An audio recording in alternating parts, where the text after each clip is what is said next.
Hello viewers and subscribers from around the world. How are you doing? Please subscribe to our YouTube channel and click on the bell icon for more updates. Where am I going to start today? Okay, Anambra on my mind. Yes, Anambra to monitor herdsmen from the air. That is interesting. Willie Obiano, the governor, has directed security agencies in the state to use aerial surveillance to monitor violent crimes, armed robbery, and herdsmen attack. That sounds like what we hear in the developed world, the United States, and some Hollywood movie. Aerial surveillance. Wow. It sounds sweet, except for the herdsmen attached to it. If it is in the United States news, you won't hear Fulani herdsmen, because that primitive nomadic open grazing is not something that is common there. You won't see people nomads entering schools and classrooms with cattle, chasing away pupils. You don't see a herd of cattle crossing the road and the vehicles will have to give way for them because one Buhari is ruling Nigeria. There in the United States, they have ranches and the language is cowboys. The cowboys are on the horses controlling their herd, the cattle. None crosses the boundaries. Nigeria's is a case of anything goes because the current president of the country is a herder. You could imagine that. Anyway, the news I'm trying to bring to you is that Obiano's directive was contained in a memo signed by the Commissioner for Information and Public Enlightenment. You know, see Don, I don't know about nobody else. So this was sent to the Security Council, and I suspect the Security Council is police, Nigeria police. So according to the memo, the surveillance will monitor areas of great interest in the state, areas such as the bank in border town, like the border towns are Omunze and Ihiala. That's to help prevent armed robbery activities. Yeah. So Obiano gave the orders that the forest should be combed aerially, to make sure some undesirable elements were not hidden in any part, especially around Onisha, Oka, and Nnewi areas. That's a nice idea, but the problem we have most of the time is implementation. I hope this wouldn't be like other projects that we wouldn't hear of in the next month. You know what I'm saying? You know what I mean? You hear about the traffic lights and the rest. And secondly, I personally does not trust the police to do this surveillance. I'm sorry not to trust the police that much nowadays. You know, our police in the east are managed by Ndi Ugwu. How do you expect them to report Fulani herdsmen activities correctly? Even if they will do that, will they even do that? A private outfit that reports directly to the governor should be set up. That's my own advice. So no one is trying to undermine the police, but we are in a time security operatives have allegedly aided criminals, even give them backup because they are their people. The system here has been compromised. I'm wondering how you can combat crime without massively involving the locals. They should help the security outfits, yes. Thirdly, I would like to say boldly that no silly area works in trying to curtail the atrocities of herdsmen. Stop beating about the bush. It is silly.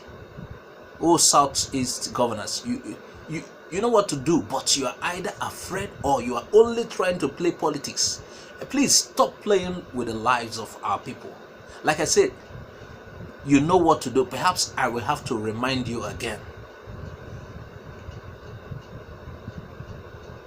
Yes, let me give you the solution.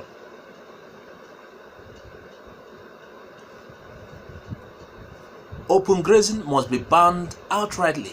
The moment you place such ban, then you can now look for the right people to enforce it. Don't say this is not practicable, because Benue State is on it. You Southeast governors should stop deceiving us. We won't accept anything less than that. Outright ban on open grazing. Nnamdi Kanu's community protests in government house Umuahia, deny IPOB membership.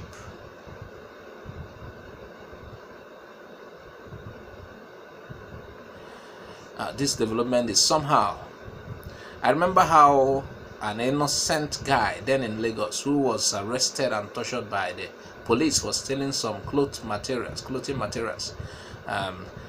During the torture, he admitted he committed the crime, only to always reject it again when left alone. This happened repeatedly. At a point, the police released him. When asked afterwards what actually happened, he said he never committed the crime, but had to agree with the police due to, in the investigation, the pains of torture he was receiving. So when tortured, he says he did it. Afterwards, he will reject again. Have you ever had policemen say culprits confess to having committed certain crimes after much interrogation? Really? Some of these cases could be out of fear and torture. So let's look at what happened in Isiama. The people of Isiama, Afaraukwu, Ibeko, in Umuahia, not local government of Abia State, they trooped out en masse. It was a peaceful protest. It took place in the government house, Umuahia. Now you could see what has inspired that protest. So according to them, the aim of the protest is to send clear message to the state and federal government that their community and the entire people of the community are not members of the indigenous people of Biafra, that is IPOB. Indigenous people of Biafra means IPOB.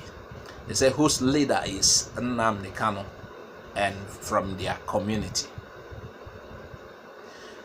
Now think of the story I just told you before the news about police brutality. It could lead to anything. You see, these people did this out of fear. According to them, after several reports of constant harassment by the Department of State Security, DSS, and the Nigerian police on the alleged involvement in the activities of IPOB. So it's as a result of constant torture, constant harassment, fear, intimidation. These people had to come out and distance themselves from IPOB. It's not born out of their heart, it's because of fear.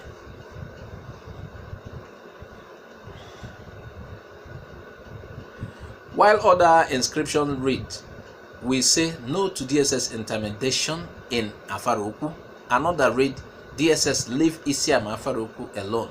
We are peaceful. They carry several placards with several inscriptions. The people want no more trouble from security operatives. They want their peace. They are doing this out of fear. You see, clearly, they are doing it out of fear. Wonders shall never end. Now let's look at another news. Wonders shall never end. Here is the oldest serving prisoner. He was convicted at 16 and had served for 64 years. 6 decades, going to 7 decades. Now he is 80. He was convicted in 1953 at the age of 16. He was convicted after engaging in a gang violence and robbery, and that led to the killing of 2 men. He has served 64 years in prison. His co-defendants, some of which have died and others received commutations. Wow. His name is Joseph Legon, and he would like to receive freedom as he claimed that he was not guilty of the offense he was being accused of.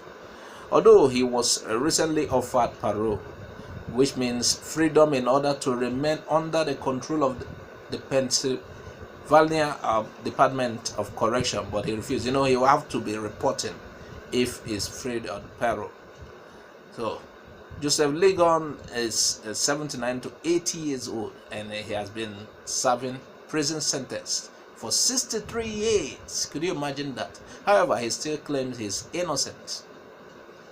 He claims he never committed the crime. And we want to ask, what can a man at this age do if he is released? Somebody convicted at 16, now he is 80. And there's a plan to release him on parole. And he has to be reporting for a particular time, but he refused that too.